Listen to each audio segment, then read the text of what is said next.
have a bit of cap space and you've lost a 100-point player who's such an important part of your team, they're still going to be good, better than good, and maybe will be better than that when they eventually get to whatever they look like when they're all finished, because they're not all finished. And we'll see what that looks like as the summer goes on and probably as the year goes on next year. Yep. With Mike Johnson, our TSN hockey analyst, in terms of the teams in the West are intriguing to me because, we were talking about Vancouver prior to you coming on. Brock Besser, that was the biggest shock of the day for me, that he gets to free agency and ends up re-signing with Vancouver anyway. They keep Garland. They find a way to re-sign, or they decide to re-sign Demko, which is an extension, which will kick in next year. Edmonton just shaved off players. That's all they've done today. Calgary, I don't know, they got Dustin Wolf, and then they got to figure out what else they're doing. I think. I don't. They got a goalie named Devin Cooley that they liked last year. He was an all-star in the minors. He's going to challenge Wolf. I wouldn't be surprised if they brought in another goaltender to replace Vladar. Vladar left. Vladar went to Philly, which I was happy for him because Philly doesn't have any goalies. They got that Ersin, and then they've got this mutant Russian goaltender. Yeah, who's like 6'10". He plays dodgeball sometimes in there. It's tough. Yeah, it's an opportunity for Vladar to possibly start and play games. Yeah. That's a team that's still retooling as well. Like Philly kind of knows who they are. Yeah. But of those teams in particular, Vancouver and Edmonton, let's say, which one had maybe a more surprising day, confusing day? How would you kind of describe what those two teams did today? Okay, so for Vancouver, I say maybe not as surprising, but really quite confusing. Because when you factor in, Evander Kane coming over, Garland getting re-signed, Besser getting re-signed. So those are two guys, Noodles, you just mentioned. They tried to trade Garland and Besser in the last year and eventually re-signed them. The reason why Besser comes back to them, I think initially, Noodles, during the year, they were hung up on 4 or 5 years max for Brock Besser. And then they realized they got shut out of everything else. Matt Duchene went back to Dallas, and they couldn't get the players they wanted, so they upped the years, and that's probably why Besser went back to Vancouver. Even though he couldn't get 8, he still got more than what they were offering before. Right. So that sort of makes sense. They're all good players, and they're important guys. They need more goals. Those guys all can score. We got, everyone talks about Pettersson and him getting better, and Philip Hedl, him trying to stay healthy.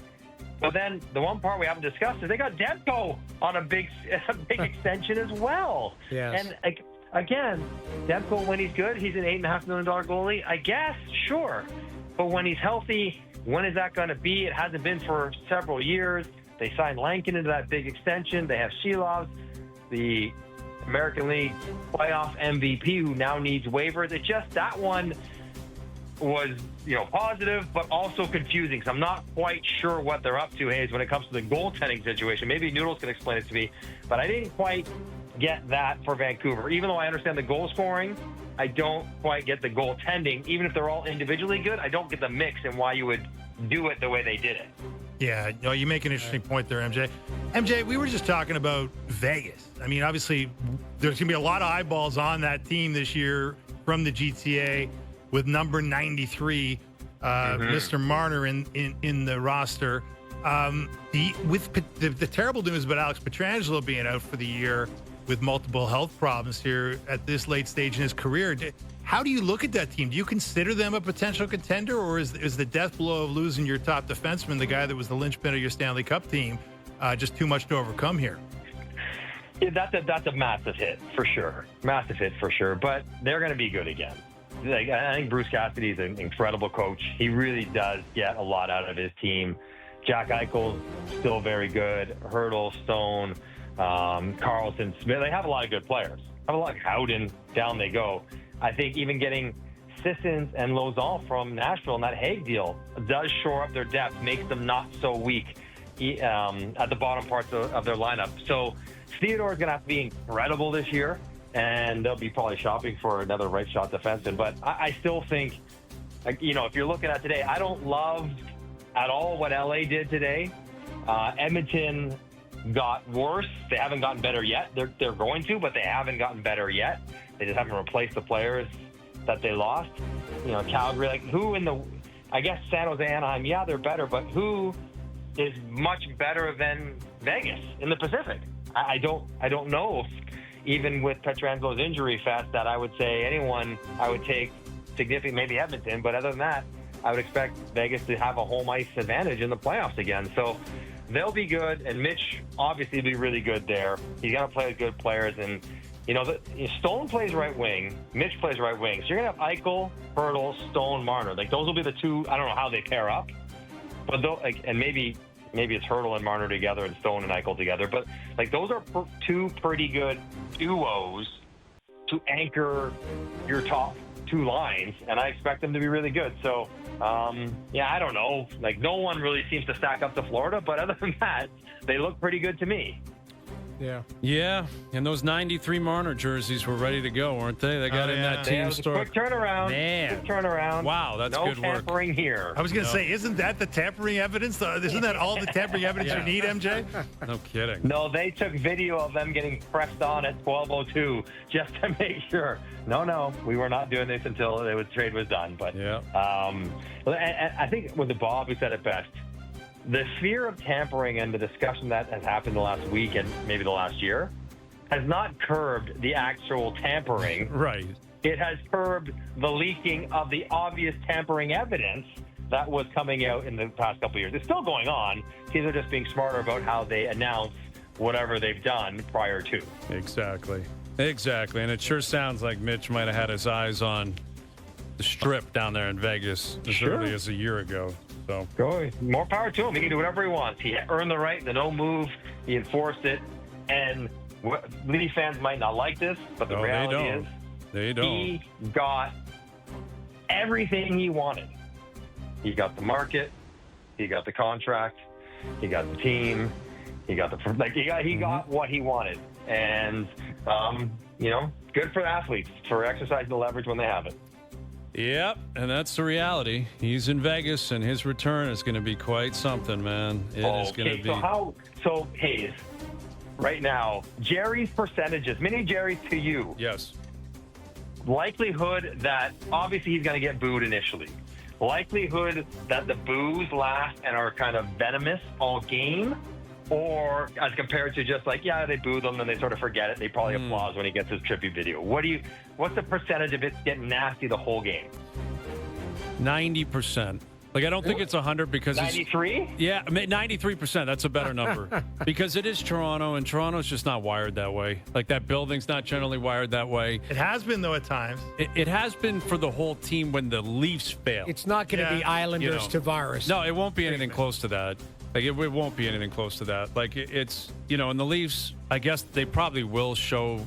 They're going to show some montage. You got to do a video tribute for him. I guess you do. But if it gets booed the whole time, right? What's are the you point? Inviting negative energy by doing it? Would he be preferred to say, "Don't even bother," because it's going to boo the whole? Exactly. Here's the other thing too, guys. The schedule gets out July 18th or something like that. Soon, It's soon. How they arrive, and what I mean by that, how Vegas plays here will also build up the vitriol. If Vegas plays the night before in Montreal type of thing, it's like in and out, he's playing there. If they play on Wednesday in Montreal and play Saturday here, and it's a 3-day, and Vegas is here for 3 days practicing or 2 days practicing, it's interviews, it's all like, that's where I think the buildup can either get a little bit more spicy. Yeah. Don't you think? Yeah, I think it's possible. I mean, Marner, he issued a statement today online, and I thought it was a classy letter. I found it quite interesting. He finally took accountability. He never did as a Leaf, but he did as a Golden Knight. Finally admitted I wasn't good enough when I had to be. Finally admitted we just didn't do what we had to do to win. It makes you wonder, like, why wouldn't you just do that when you were a Leaf? Why not say that 2 years ago, 3 years ago? But that ship has sailed. It doesn't matter now. But yeah, I would say 93%. It's crazy and loud the whole night, and he hears it. And then we'll see what happens the rest of his career. He's going to come back here 8 times over 8 years, unless they meet in the Cup final. He's not going to play here a lot. He chose the West, I think, for a reason, and he's gone. He's as far away from Toronto as you can get. All right, Johnny, I'm sure you're about to do the same thing. Get as far away from Toronto as you could possibly get.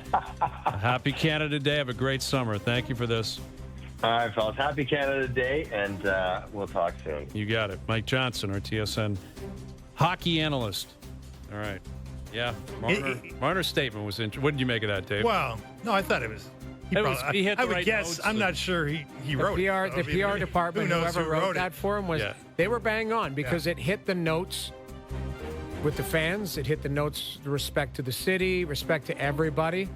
I thought it was. It was the appropriate way to go. It was a 10 out of 10. Yes, it was a really well-worded really statement. was. And it is interesting, though, that no one believes Mitch wrote it himself. Well, we Well, have like- been in contact with the guy for 9 years. Yeah, it's never. Never really heard those Nobody words has- coming out of his mouth. So. Yeah. Honestly, nobody has a writing background. For No, it, I unless you're understand. Zach Hyman. I get it. but I like- get it. I get it. Like you do need touch-ups. You do need that's fair. help in that scenario to sound. Can you imagine if guys actually wrote it and there's spelling errors and run-on sentences and stuff? You're like, That's okay, what- this is. I know. That's what Chat GPT's for now, Noodles. Yeah, that's you're true. right. You know? That's Like, true. Correct my grammar. I wonder if you could do it.